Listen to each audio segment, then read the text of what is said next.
Vamos a la palabra. El título del mensaje de hoy es "No quebrará la caña cascada". Quebrar es romper, ¿verdad? No romperá, no quebrará la caña cascada. Y eso es parte de un verso que vamos a leer dentro de un momentito. Y después vamos a explicar qué quiere decir quebrar una caña cascada, ¿verdad? Pues son palabras que por lo menos en Puerto Rico no se dice cascada, se dice una caña que está hendida, está rajada, está partida o está a punto de romperse, ¿verdad? No utilizamos la palabra cascada. La cascada aquí casi siempre se usa para una catarata, algo, ¿verdad? Pero no para algo que se está rompiendo, pero es una palabra correcta, muy, ¿verdad? Así es que en el lenguaje común no utilizamos mucho esa palabra aquí en Puerto Rico. Entonces, vamos a explicarlo más adelante. Vamos a leer Isaías capítulo 42, del verso 1 al 8. Y nos ponemos de pie para leer la escritura, en señal de respeto a esa escritura. Nos ponemos de pie para leer Isaías 42, del 1 al 8. Dice así: He aquí mi siervo, yo le sostendré, mi escogido, en quien mi alma tiene contentamiento. He puesto sobre él mi espíritu. Él traerá justicia a las naciones. Fíjese que es como si el Padre estuviera hablando del Hijo, ¿ok? Usted ve que está hablando de Jesús, el escogido de Dios, ¿verdad? No gritará, ni alzará su voz, ni la hará oír en las calles. No quebrará la caña cascada, ni apagará el pábilo que humeare. Por medio de la verdad traerá justicia. No se cansará ni desmayará hasta que establezca en la tierra justicia, y las costas esperarán su ley. Así dice Jehová, creador de los cielos y el que los despliega, el que extiende la tierra y sus productos, el que da aliento al pueblo que mora sobre ella y espíritu a los que por ella andan. Yo, Jehová, te he llamado en justicia y te sostendré por la mano. Te guardaré y te pondré por pacto al pueblo, por luz de las naciones, para que abras los ojos de los ciegos, para que saques de la cárcel a los presos y de casas de prisión a los que moran en tinieblas. Yo, Jehová, este es mi nombre, y a otro no daré mi gloria, ni mi alabanza a esculturas. Padre, te damos gracias por esta palabra. Tómanos de la mano, queremos caminar contigo por ella.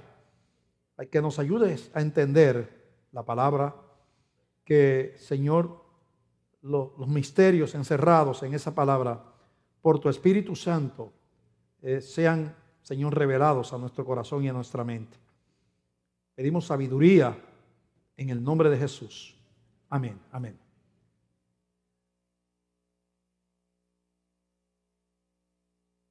Ahí habla el Padre de enviar al Hijo.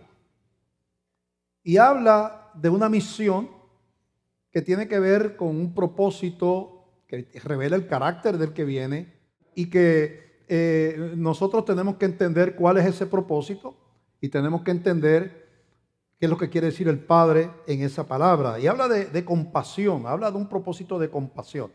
¿Ok? En Mateo capítulo 9, Jesucristo dice unas palabras muy importantes que queremos leerle a ustedes. Mateo 35 al 38. Dice así, vamos a ver esta conversación. Recorría Jesús todas las ciudades y aldeas, enseñando en las sinagogas de ellos y predicando el evangelio del reino y sanando toda enfermedad y toda dolencia en el pueblo. Y al ver las multitudes, tuvo compasión de ellas, porque estaban desamparadas y dispersas como ovejas que no tienen pastor. Entonces dijo a sus discípulos: a la verdad la mies, la cosecha es mucha, mas los obreros pocos. Rogad pues al Señor de la cosecha o de la mies que envíe obreros a su mies. La razón que da Jesús para el desamparo que él ve en la multitud es que eran como ovejas sin pastor. Estaban desamparadas, estaban confundidas. Él vio a la gente como la gente está. Como la gente está. Realmente, si usted se parara en un lugar, en una calle de Nueva York, de San Juan, de Ponce, de Buenos Aires, de Caracas, de Madrid, ¿verdad? Y empieza a mirar a la gente pasar por las calles, usted puede decir lo mismo que dijo Jesús. Esa gente está como ovejas sin pastor, la mayoría de ellos.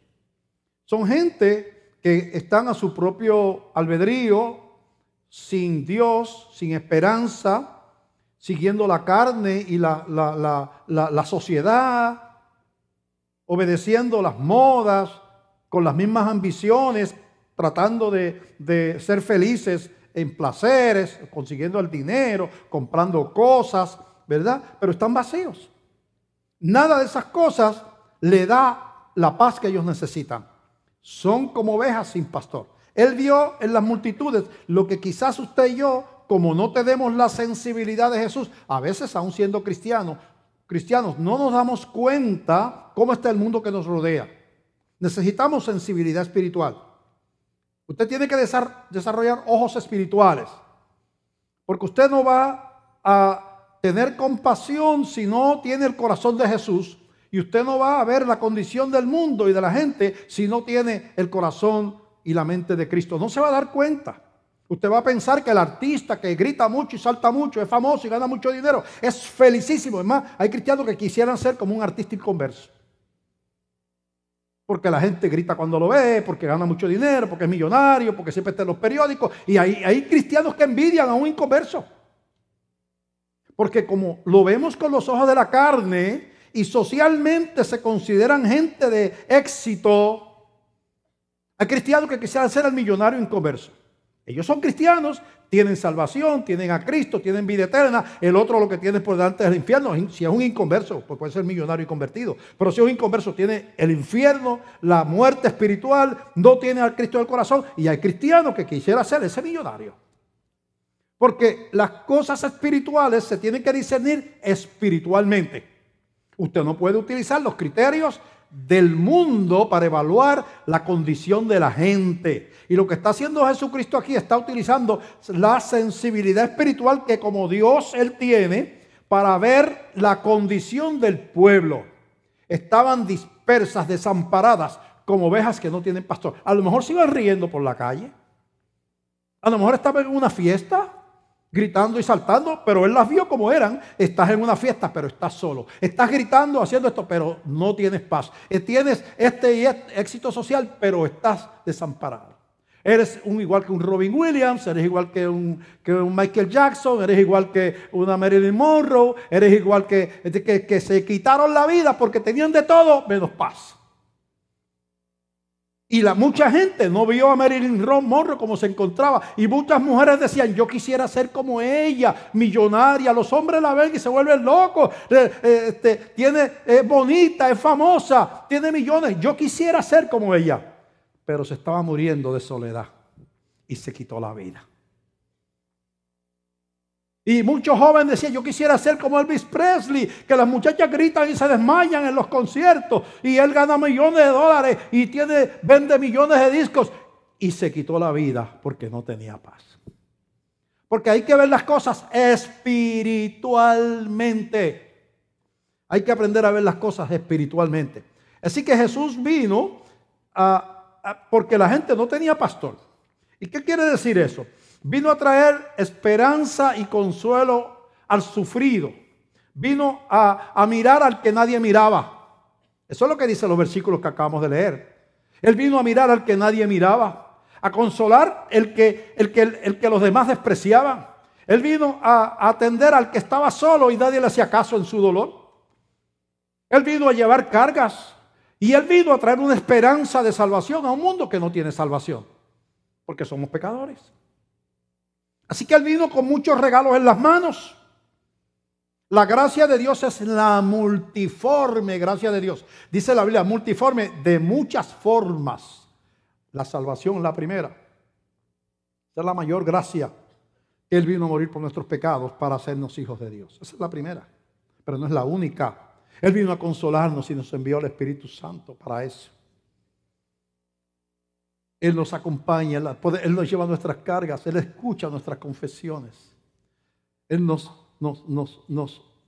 hace parte de su plan en la tierra, nos incluye en su ejército, nos hace embajadores de Él en la tierra. Muchas cosas hace el Señor. Guarda nuestros caminos, nos abre la mente a entender las verdades. Muchas.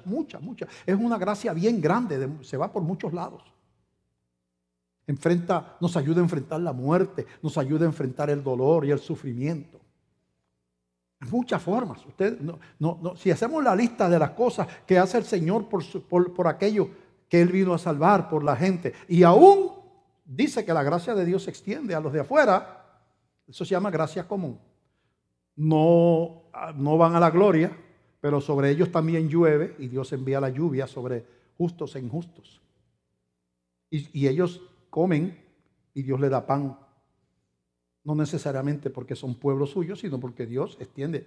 Pero no tiene nada que ver con la vida eterna. Eso es estrictamente terrenal. Así que cuando miramos Lucas, cuando el Señor va a comenzar su ministerio, en Lucas capítulo 4, del verso 14 al 21, Él utiliza las mismas palabras de Isaías. Y vamos a leer Lucas 4, 14 al 21. Dice: y Jesús volvió en el poder del Espíritu a Galilea, y se difundió su fama por toda la tierra de alrededor. Ahí Jesús está comenzando su ministerio. Acaba de venir del desierto donde fue tentado por el diablo. El diablo tratando de apartarlo de su propósito. No tienes que morir. Si tú me adoras a mí, no tienes que ir a la cruz. Adórame a mí y yo te doy a ti la tierra. Yo soy el príncipe de este mundo. Te voy a poner a ti a administrar toda esta tierra. No tienes que sufrir. Tratando de apartarlo del propósito que Él vino a hacer. Y entonces, después que Él viene de la tentación, vuelve en el poder del Espíritu y se difundió su fama por toda la tierra de alrededor, porque empezaron a ocurrir milagros. Y entonces enseñaba en las sinagogas de ellos y era glorificado por todos. La primera etapa de Jesucristo fue de popularidad. Cuando las autoridades hebreas empiezan a sentir celos de que la gente estuviera detrás de Él y estuvieran molestos por el mensaje que no era legalista de cumplir todo aquel montón de leyes hebreas, sino un mensaje de misericordia y de gracia, le empiezan a odiar a Jesús. Entonces su popularidad con los líderes se acaba y empieza la persecución. Y entonces dice que era glorificado por todos. Vino a Nazaret, donde se había criado, y en el día de reposo entró en la sinagoga conforme a su costumbre y se levantó a leer. Y se le dio el libro del profeta Isaías, y habiendo abierto el libro, halló el lugar donde estaba escrito: el Espíritu del Señor está sobre mí, por cuanto me ha ungido para dar buenas nuevas a los pobres.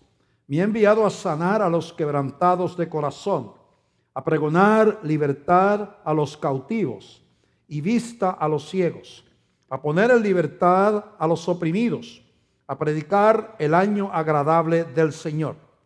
Y enrollando el libro, lo dio al ministro y se sentó. Y los ojos de todos en la sinagoga estaban fijos en él.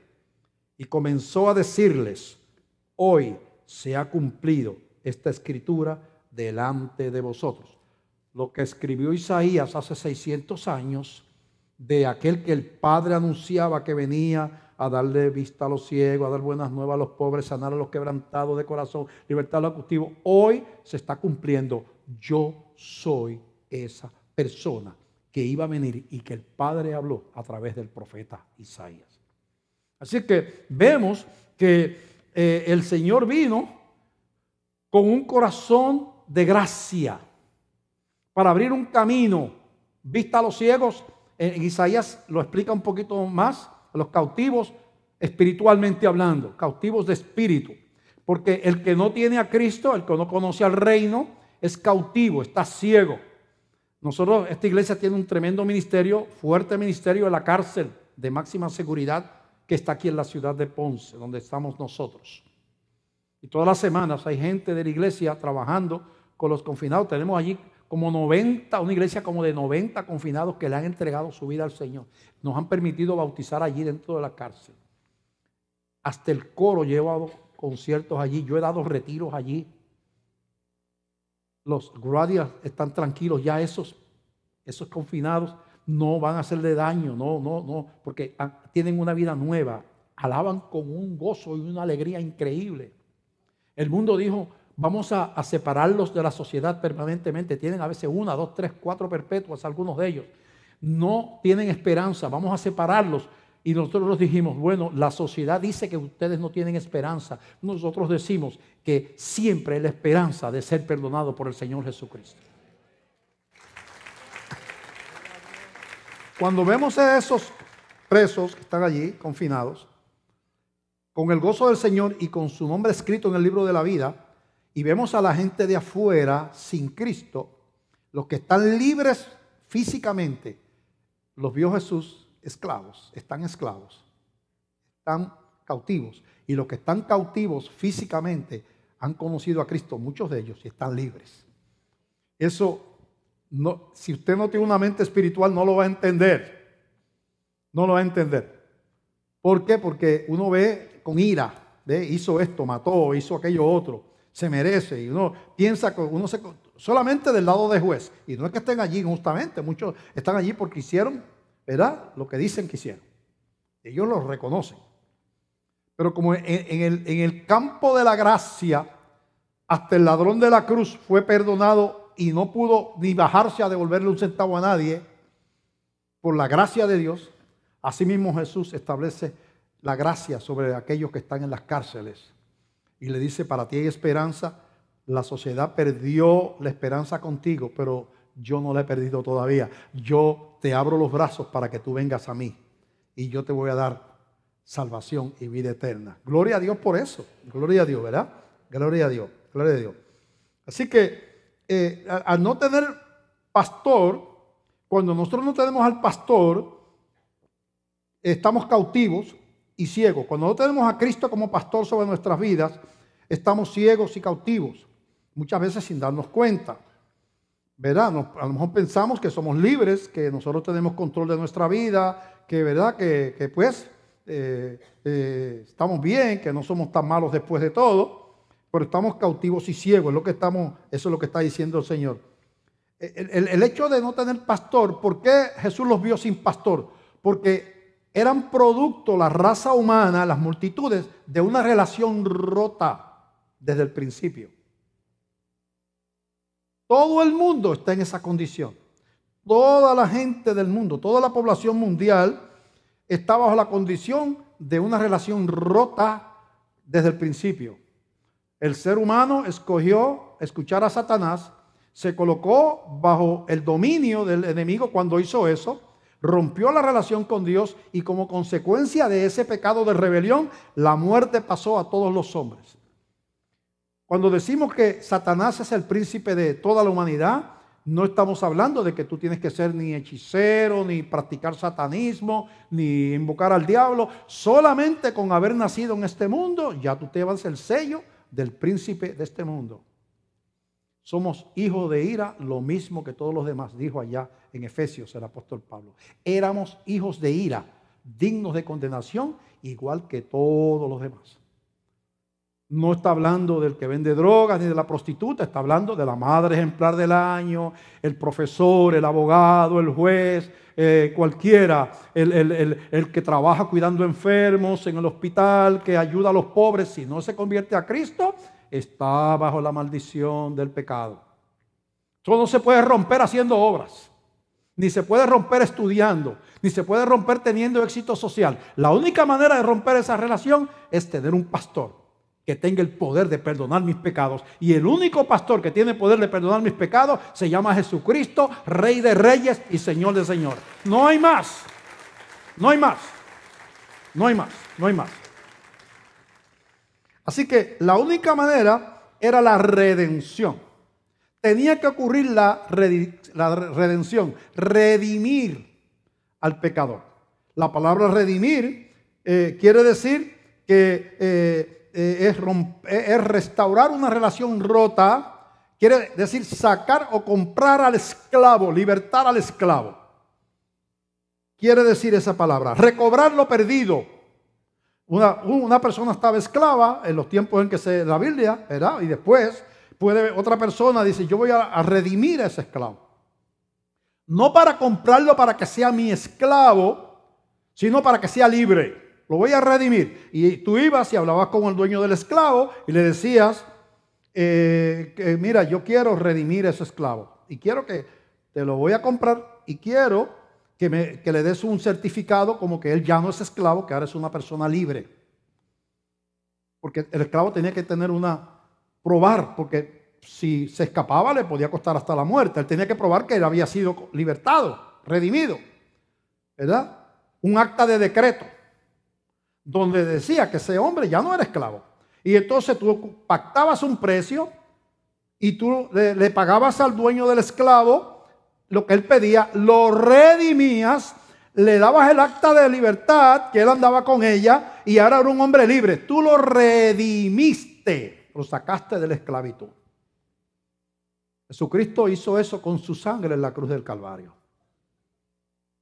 Eso es lo que está hablando él. Eso es lo que está hablando. Estaban esclavos, estaban ciegos, estaban sin un pastor. Y yo soy el buen pastor y mi vida pongo por las ovejas, dijo Jesús. El buen pastor su vida da por las ovejas. Él vino a pagar el único precio que Dios aceptaba. No podía ser otro ser humano, porque ¿cuánta gente en el mundo no ha muerto salvando a otros? Héroes, el mundo está lleno de héroes que han dado su vida por sacar a una persona del fuego, o se han puesto al frente para que no maten a otro, o se ha ofrecido para que lo maten en lugar del otro. Pero ningún ser humano podía pagar el precio porque tenía que ser una persona sin pecado. Todo el Antiguo Testamento, cuando se representaba lo que Cristo iba a hacer por medio del sacrificio de un cordero, todo el Antiguo Testamento siempre se especificaba, tiene que ser un cordero perfecto, sin mancha y sin defecto, representando que el que iba a morir iba a ser una persona sin pecado. No existe un ser humano así. Todos somos pecadores. Así que Dios, la única manera de abrirnos un camino era enviar a su Hijo sin pecado a tomar nuestro lugar, hacerse hombre, hacerse humano, y Él pagar el precio de muerte en lugar nuestro. Eso fue lo que hizo Jesús cuando vino a morir por tus pecados. Entonces vemos que la muerte de Jesús fue una muerte que pagó un precio, redimió, libertó, que quita las cadenas, que te da la ciudadanía, el acta de los decretos de nosotros, lo que éramos inconversos y ahora somos cristianos, es el Espíritu Santo de Dios, que es las arras de nuestra herencia, dice la Biblia. ¿Sabe qué son las arras? La marca de la herencia. A todos los que los reciben a Cristo, Él le da la potestad de ser hechos hijos de Dios. Y el Espíritu Santo los sella y los marca como posesión adquirida. Esa es nuestra marca. El Espíritu Santo de Dios. No es la religión. No tiene nada que ver. De eso vamos a hablar más adelante. Entonces, en Lucas 19, del 8 al 10, hay una conversación entre Zaqueo y Jesucristo, ¿verdad? Zaqueo era un hombre que era cobrador de impuestos. Era el líder de los cobradores de impuestos de Jericó. Pero obviamente era un hombre que tenía un vacío y que Dios Dios tenía algo que hacer, que Jesús entró allí porque Él estaba allí incluyendo a Zaqueo. Había propósito para esa vida. Y entró Jesús a Jericó y las multitudes se amontonaron, como leímos ahorita que ocurría cuando Él llegaba a un lugar, por la fama de Él que había corrido por toda el área. Y la ciudad de Jericó estaba desbordada en las calles, la gente queriendo ver a Jesús. Zaqueo, dice la Biblia, que era pequeñito, era chaparrito, y él quería ver a Jesús, pero no podía, porque era chiquitito. Y siendo el jefe de cobradores de impuestos, dice, bueno, yo quiero verlo, yo tengo que verlo. Eso revela el vacío, que hace que, a lo mejor es por eso que tú estás viendo este programa, por internet o televisión, a lo mejor por eso es que estás aquí sentado. Dios tiene un propósito para tu vida, yo no lo sé. Y él decide, me voy a subir un árbol. ¿Tú te imaginas al secretario de Hacienda trepado en un árbol? Pues eso mismo era. Como todo el mundo está mirando para allá, yo calladito me subo en el árbol, pues soy chiquitito, y de allí yo lo puedo ver. Pero como Jesús sabía que él estaba allí por Zaqueo, Jesús va caminando y no conocía de nombre, nadie se lo había presentado. Y de momento se dice, Zaqueo, y 10,000 ojos hicieron, ¡fu!, allá para el árbol. Se acabó la privacidad del árbol. Desciende porque es necesario que yo pose en tu casa hoy. Allá Zaqueo tiene un encuentro con el Señor. Dice, entonces Zaqueo, puesto en pie, dijo al Señor, he aquí, Señor, la mitad de mis bienes doy a los pobres. Mira qué transformación. Y si en algo he defraudado a alguno, se lo devuelvo cuadruplicado. Posiblemente era un cobrador de impuestos honesto, o a lo mejor sí había hecho su trampita y estaba dispuesto a devolvérselo 4 veces, ¿verdad? Jesús le dijo, hoy ha venido la salvación a esta casa, por cuanto él también es hijo de Abraham. Era hebreo, el Zaqueo. Porque el Hijo del Hombre vino a buscar y a salvar lo que se había perdido. ¿A qué vino el Hijo del Hombre? A buscar y a salvar lo que se había perdido. A darle vida a lo que estaba como muerto. A darle esperanza al que no tenía ¿qué? Esperanza. A darle entrada a su presencia eterna al que no podía entrar allí porque estaba con los pecados sin perdonar. Entonces dice, el Hijo del Hombre, está hablando del mismo, vino a buscar y a salvar lo que se había perdido. Entonces, lo que estamos viendo es que cuando vemos el ministerio de Jesús, vemos que tiene una gama de cosas que Dios hace, que vienen junto son propósitos múltiples, ¿verdad? Múltiples. Y vamos a ver algunas de esas cosas que vienen con la salvación de nuestras almas. Vamos a hacer ese repaso. Primero, Jesús vino a sustituir la religión, lo ritual y el linaje de la carne, o sea, el ser hebreo, por la vida espiritual. Mira lo que estoy diciendo. Jesús vino a sustituir, a sacar del medio la religión como camino de salvación, como decían los hebreos. El ser descendiente de Abraham, de Moisés, como decían los hebreos, vino a quitar del medio eso. Y lo ritual, porque yo ayuno, porque yo voy al templo, porque yo oro, o porque yo soy bautista, yo soy católico, o por la religión, porque yo soy católico, soy bautista, soy pentecostal. O sea, vino a quitar del medio toda otra cosa que la gente utilizaba para justificar su salvación y que utiliza todavía, tristemente hablando. Lo vino a quitar del medio. Por ejemplo, vamos a ver algunos casos donde vemos cómo Jesús empieza a quitar esos conceptos. En Juan capítulo 4, del verso 13 en adelante, Jesucristo tiene una conversación con una mujer samaritana que está buscando agua en el pozo. Jesús le pide agua, ¿verdad? Y entonces ella se extraña de que él le pida agua y dice, ¿cómo tú me pides agua yo siendo samaritana? Porque los judíos y los samaritanos ni siquiera se hablan. Eran de la misma cepa, pero los samaritanos habían contaminado, según los del sur, que también se contaminaron porque el mismo Salomón practicó la idolatría. Pero a veces uno juzga sin tener autoridad para hacerlo. Entonces tiene esa conversación, ella le dice, ¿por qué tú me pides agua? Y entonces le dice, ahora viene la conversación. Versículo del verso 13 en adelante. Respondió Jesús y le dijo, cualquiera que bebiere de esta agua volverá a tener sed. El agua del pozo que él estaba pidiendo a ella que le diera agua. Mas el que bebiere del agua que yo le daré no tendrá sed jamás, sino que el agua que yo le daré será en él una fuente de agua que salte para vida eterna. Está hablando del Espíritu Santo. Uno de los simbolismos del Espíritu Santo es el agua. Otro es el aceite también. Se utilizan diferentes simbolismos del Espíritu Santo, ¿verdad? La llama, ¿verdad? La llama en el tabernáculo, como está ahí, o la llama que estaba sobre la cabeza de los que estaban en el aposento alto cuando vino el Espíritu por primera vez. Son simbolismos, representaciones del Espíritu Santo. Está diciendo, el agua esta material Tú tomas agua por la mañana, al mediodía, a la mañana y al mediodía tienes que volver a tomar agua. Pero el agua que yo te doy, está hablando del Espíritu Santo, el que la toma es para siempre. Ya eso es para la eternidad, ¿verdad? La mujer le dijo, Señor, dame esa agua para que no tenga yo sed ni venga aquí a sacarla. Ella todavía sigue pensando terrenalmente.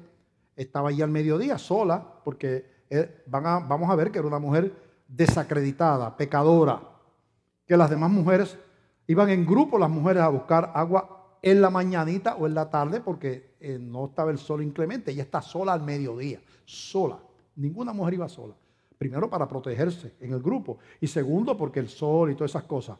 Pero nadie quería andar con la mujer samaritana en ese pueblo.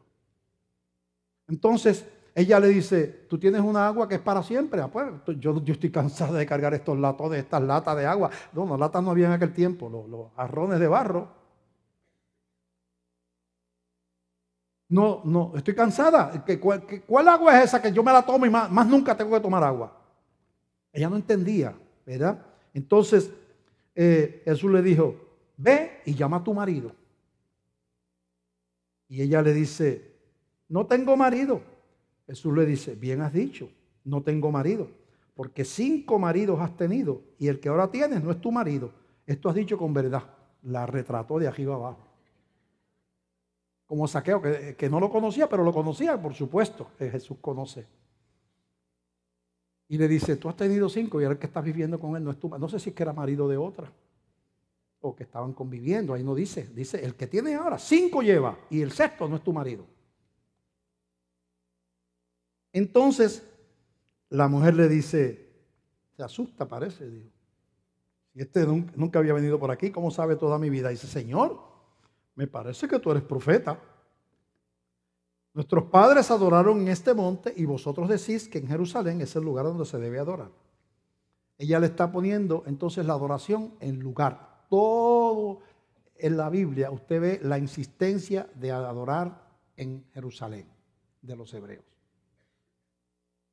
Era el lugar donde Dios estaba allí, en el tabernáculo, en el templo de Jerusalén o en el desierto, en el tabernáculo. Dios estaba allí, la presencia de Dios estaba allí. No estaba en más ningún otro lugar. La mujer, cuando él le dice, o es allá donde ustedes dicen los hebreos, en Jerusalén, o es acá donde nosotros los samaritanos tenemos nuestro templo de adoración acá, el monte de Jacob. ¿Dónde es? Jesús le dice, mujer, créeme que la hora viene cuando ni en este monte ni en Jerusalén adoraréis al Padre. Ustedes adoran lo que no saben, nosotros adoramos lo que sabemos porque la salvación viene de los judíos. Mas la hora viene, escucha esto es doctrina y dogma. La hora viene y ahora es, ahora que yo llegué, cuando los verdaderos adoradores adorarán al Padre en espíritu y en verdad, porque también el Padre tales adoradores busca que le adoren. Dios es espíritu y los que le adoran en espíritu y en verdad es necesario que adoren. Ya no es el asunto, es acá. El templo ahora es acá, es tu corazón. Dios quiere corazones quebrantados. Ya no es cuestión de que si Dios está en la iglesia bautista de Glenview, está por allá en aquella otra iglesia, o hay gente que está yendo a Jerusalén a buscar unción allá a Jerusalén. Todavía están como si Cristo no hubiera venido. Están como la samaritana. Hay gente que va y se bautiza en el Jordán, habiéndose bautizado por acá. Como si el bautismo del Jordán fuera más importante que bautizarse en el río portugués de aquí de Ponce. Porque siguen tratando de cambiar lo que Dios estableció, que es una relación espiritual. Es un nuevo nacimiento, es Cristo, el Espíritu Santo viniendo al corazón. Es un corazón quebrantado que se rinde a Dios y le entrega la vida. No es cuestión de bautista, ni pentecostal, ni católico, ni que si vengo al culto no vengo, de que si yo cuido enfermo le di 25 pesos a los pobres. Puedes hacer todo eso, no te desaliento a que ayudes a la gente. No te estoy desalentando a eso. Lo que te estoy diciendo es que el único camino de salvación, está diciendo Jesús, soy yo. Dios no busca adoradores de lugares. Dios busca adoradores que le adoren en espíritu y en verdad. Eso mismo lo establece una paginita antes, en Juan capítulo 3, en una conversación que tiene con un hombre líder del pueblo hebreo, un ministro, un líder, que se acerca a Jesús, capítulo 3 de Juan, verso 1. Había un hombre de los fariseos que se llamaba Nicodemo, un principal entre los judíos.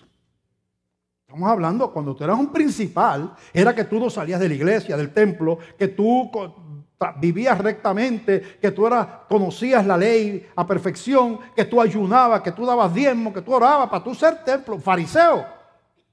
Tenía que ser un súper religioso y creía en Jehová, porque ellos creían en el Dios que creemos nosotros, los hebreos.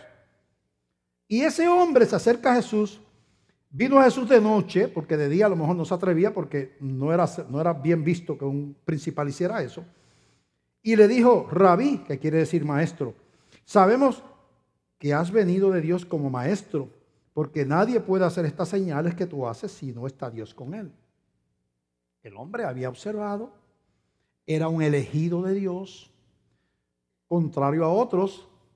Dios le puso un hambre, una curiosidad sobre este hombre que no solamente hablaba como nadie había hablado, sino que levantaba a los paralíticos, le daba vista a los ciegos. Dice, es que nadie puede hacer eso. Le dice, si Dios no está con él, tú vienes de Dios. Pero Jesús no le contesta la pregunta, ni le dice gracias. Le dice, de cierto te digo, que el que no naciere de nuevo, no puede ver el reino de Dios. En otras palabras, Nicodemo, hoy yo lo voy a sacar este ratito para destruirte tu religión de ritos y de leyes y enseñarte el camino de salvación. Tiene que haber un nuevo nacimiento espiritual. Si no hay nacimiento espiritual, no vas a ver el reino de Dios.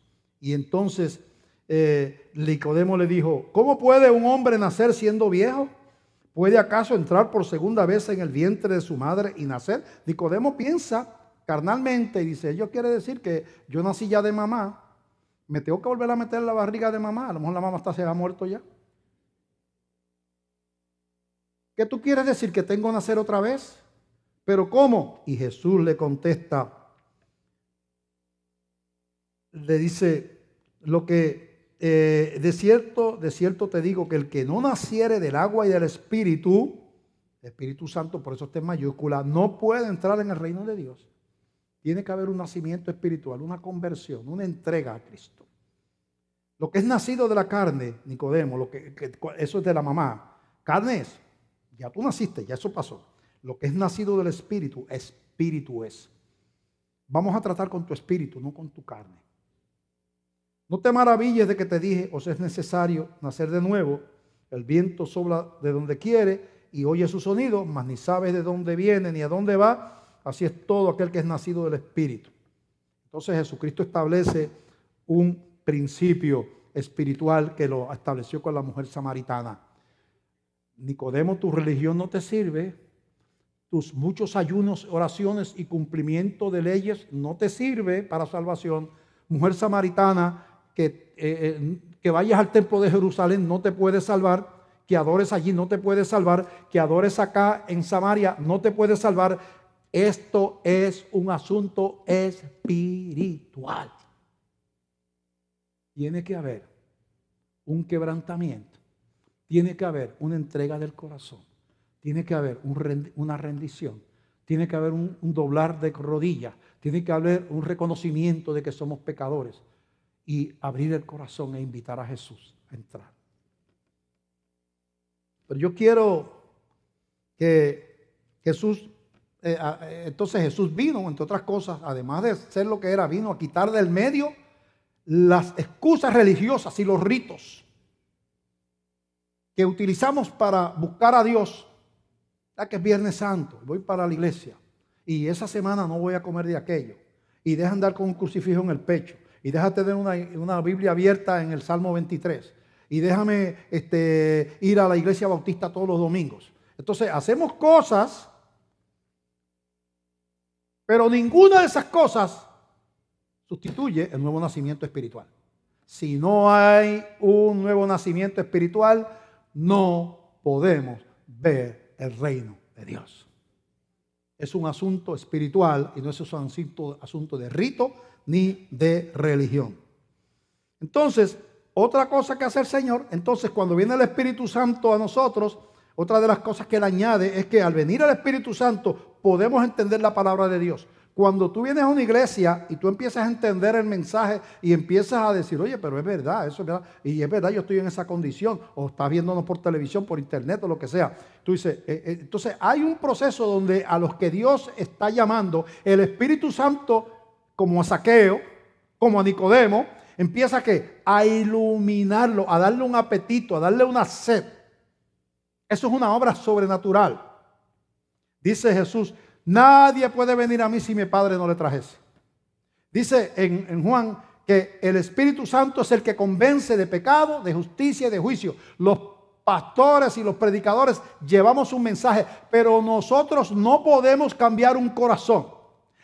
A Billy Graham nunca se le convirtió a una persona. Todos se le convirtieron al Espíritu Santo de Dios. Todos. Porque el único que puede tomar un ciego a un muerto espiritual y hacerle entender lo que solamente pueden entender los vivos es un milagro. Y ese milagro es ese redarguir, esa iluminación, esa regeneración de un corazón que hace el Espíritu Santo de Dios. Y eso es lo que está diciendo aquí. El Señor entonces nos hace entender la palabra. Y al poder entender la palabra de Dios, el amor por la palabra produce crecimiento espiritual. Hay preocupación cuando hay personas que asisten a las iglesias pero no aman la palabra de Dios. Hay interrogantes. Yo como pastor tengo interrogantes a veces. Digo, pero ¿cómo es posible si él dice que ama a Dios y no ama su palabra? ¿Cómo es posible que él dice que el Cristo es su Señor, pero él vive como le da la gana? ¿Dónde yo encuentro, cómo yo compagino estas dos verdades? Jesús es mi Señor, que quiere decir mi amo, mi dueño, pero yo vivo como me dé la gana. La palabra de Dios es palabra de vida y es la palabra del Señor, pero yo no me interesa vivir como dice la palabra. Entonces yo digo, pero ¿dónde está la congruencia? ¿Cómo yo compagino esto? Aún bajo la gracia, ¿cómo yo lo compagino? El Espíritu Santo viene a revelarnos a Cristo. El verbo, la palabra, viene a revelarnos. Todas esas cosas el Espíritu Santo, ¿verdad? Y esto se produce obediencia y crecimiento espiritual. El Espíritu es la marca de que somos posesión de Dios, ¿verdad? Estamos sellados por el Espíritu Santo. Jesús vino para darnos una ciudadanía celestial y una nueva misión. Dios nos salva y nos incluye en su equipo de trabajo al mismo tiempo. Ambas cosas. Nos da un propósito de ser nosotros los que llevemos la luz y que ayudemos a sacar a la gente de las tinieblas con nuestro mensaje, nuestro testimonio, deshaciendo las obras del diablo. Lo que vino a hacer Jesucristo nos los entregó. Yo me voy. Yo he estado aquí y he amado a la gente y les he predicado la verdad y se han convertido. Y tengo discípulos que me siguen, pero yo me voy. Y ustedes yo los dejo a cargo, a la iglesia, para que ustedes van a ser mis manos. Ya yo no voy a estar aquí caminando. Yo les voy a dar el Espíritu Santo para que ustedes hablen en mi nombre. Y ustedes amen en mi nombre. Y ustedes tengan compasión como yo la tuve. Y ustedes prediquen el evangelio de salvación. Los recluto como mi pueblo, mis enviados, mis embajadores. Eso podemos verlo en Hechos capítulo 1, porque la iglesia es la casa de Dios, la casa espiritual de Dios. La Biblia le llama la plenitud de Cristo. Quiere decir que aunque la obra redentora se terminó en un sentido, porque Él hizo todo lo que tenía que hacer para salvarnos, todavía estamos en un proceso redentor donde se están salvando y predicando el evangelio por todo el mundo hasta que la casa de Dios se llene, hasta que Dios diga ya están todos los que tenían que estar. Cierra la puerta. Ahora vienen unos juicios y vienen otras cosas. Cierra la puerta. Ya no hay más convicción de pecado. Ahora vienen otras cosas. Pero la iglesia está edificando esa casa que es los redimidos de toda la historia. Nos toca a nosotros ser los embajadores de Cristo para cumplir eso. Y lo vemos en Hechos capítulo 1, verso del 4 al 9, cuando dice, Jesús le dice a los discípulos, Cristo resucitado, ya lo habían matado, cuando dice estas palabras, y Él se le aparece a los discípulos y les habla y les dice, y estando juntos, les mandó que no se fueran de Jerusalén, sino que esperasen la promesa del Padre, la cual les dijo, oísteis de mí. Porque Juan ciertamente bautizó con agua, mas vosotros seréis bautizados con el Espíritu Santo dentro de no muchos días. Entonces los que le habían reunido le preguntaron, diciendo, Señor, ¿restaurarás el reino a Israel en este tiempo? Fíjate que ellos estaban pensando todavía que Cristo había venido a traer el reino que había tenido David y Salomón. Ellos estaban bajo la bota, el dominio de Roma. Y entonces Jesús dice, viene un reino. Quiere decir que otra vez vamos a ser grandes, Israel va a ser grande y vamos a tener poder y va a haber riquezas en Israel. Están pensando terrenalmente. Jesús le contesta y les dijo, no les toca a vosotros saber los tiempos o las sazones que el Padre puso en su sola potestad. Pero recibiréis poder cuando haya venido sobre vosotros el Espíritu Santo. Y me seréis testigos en Jerusalén, en toda Judea, en Samaria y hasta lo último de la tierra. Y habiendo dicho estas cosas, viéndolo ellos, fue alzado y le recibió y una nube le ocultó de sus ojos. Entonces le dijo, yo los envío, le voy a dar, viene el Espíritu Santo, ocurrió el día de Pentecostés. 50 días después de la muerte de Cristo, descendió el Espíritu Santo por primera vez sobre la iglesia. Y de ahí en adelante, a todos los que reciben a Cristo de corazón, Él le da a ese Espíritu Santo como marca, como sello. Y ustedes, al tener ese Espíritu, tienen la vida nueva.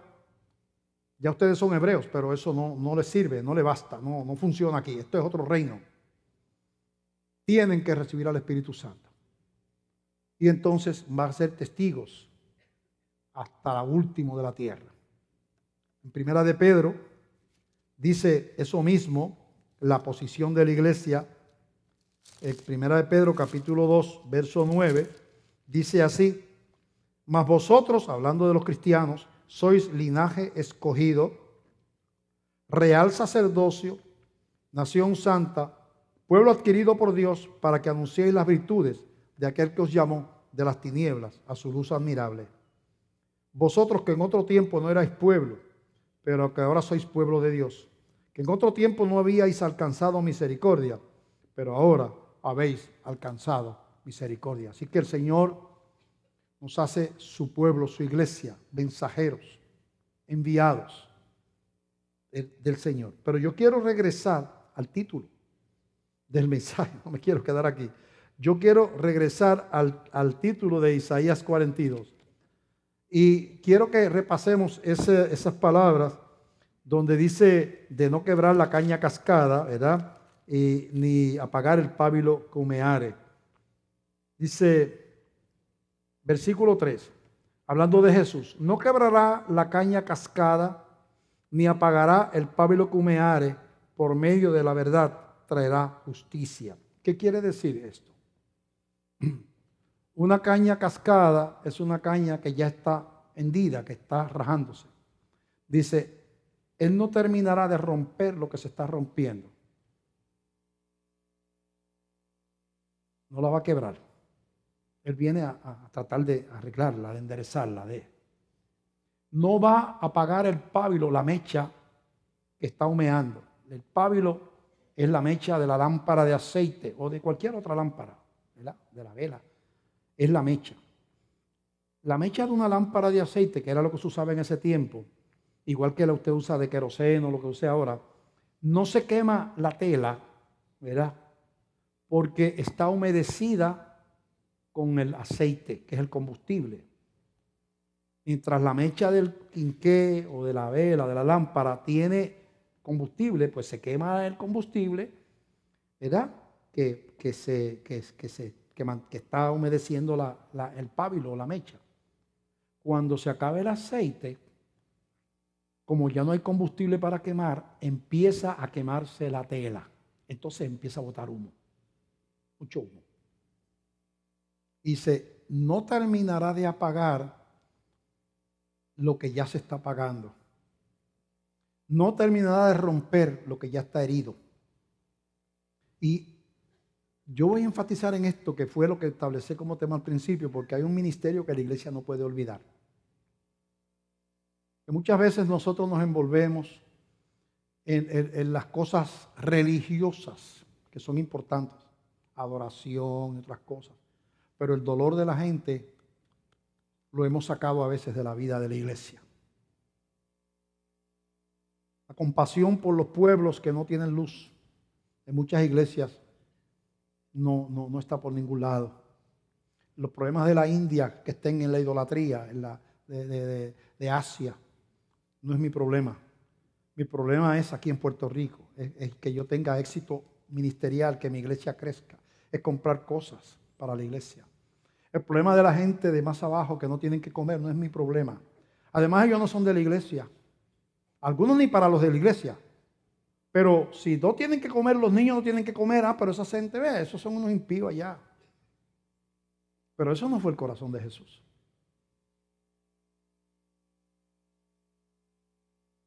Dios va a bendecir a una iglesia que sea compasiva. Que como Jesús siente el dolor de los que ya se están rajando. Y vaya a ponerle un poquito de refuerzo en la hendidura para que no se termine de rajar. Una iglesia que se va a acercar al que por la vida, los dolores y los golpes de la vida está a punto de colapsar, que ya su lámpara se está secando y la iglesia va y le dice: yo tengo aceite para ti, yo quiero ayudarte.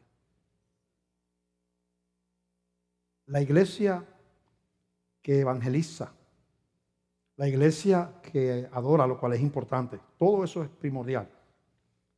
La iglesia que enseña la Biblia y que sin embargo no muestra compasión ni por los perdidos, ni por las naciones, ni por los sufridos, es una iglesia que no está correctamente fundada en la Escritura. Yo no quiero que la iglesia de Glenview sea así. Si el de la esquina no tiene pan y no es de la iglesia y es espiritista, como quiera hay que amarlo. Y como quiera, cuando tiene hambre sus hijos, sufre. Le llevamos el pan.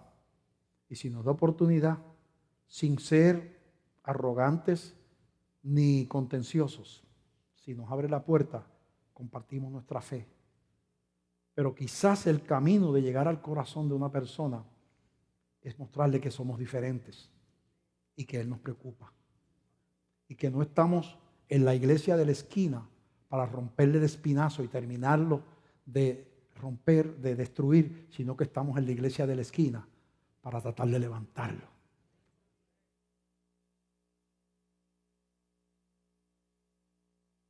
La Biblia dice que cuando vino el Pentecostés se derramó el Espíritu Santo. Ocurrió un milagro donde la gente que tenía se preocupaba por los que no tenían y se ayudaban unos a otros.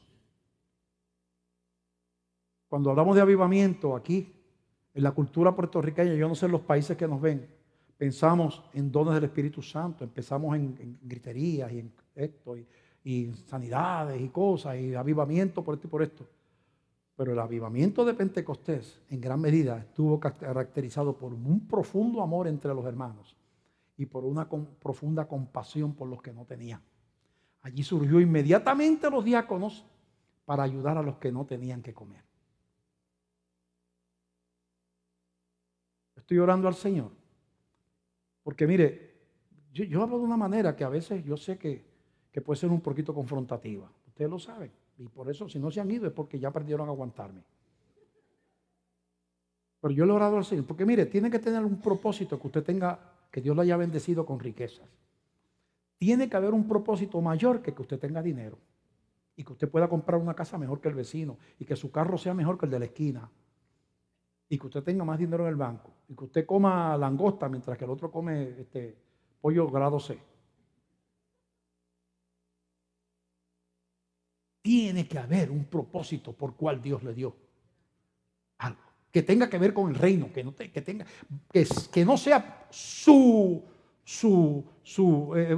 black hole de hablar todo para adentro, el hoyo negro que todo lo quiere para adentro. Tiene que haber un propósito que sea de bendición. Para mí, si no, su dinero es usado de manera simplista. Usted no es diferente a Donald Trump. Y eso es mucho decir.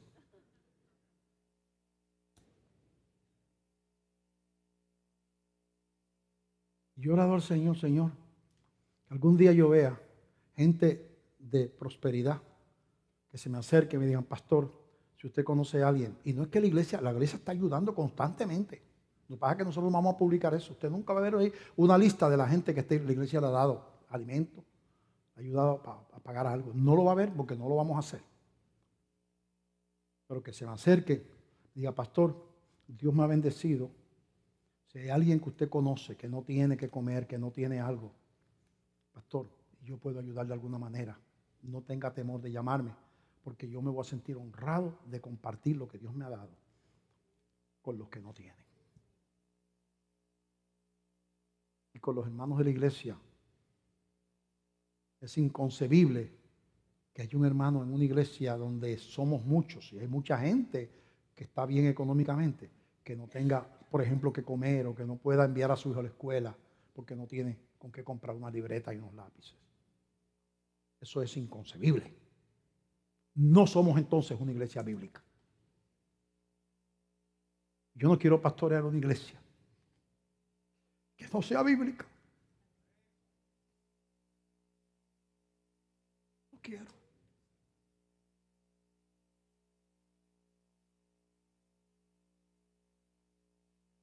Vamos a levantarnos. Vamos a ponernos de pie.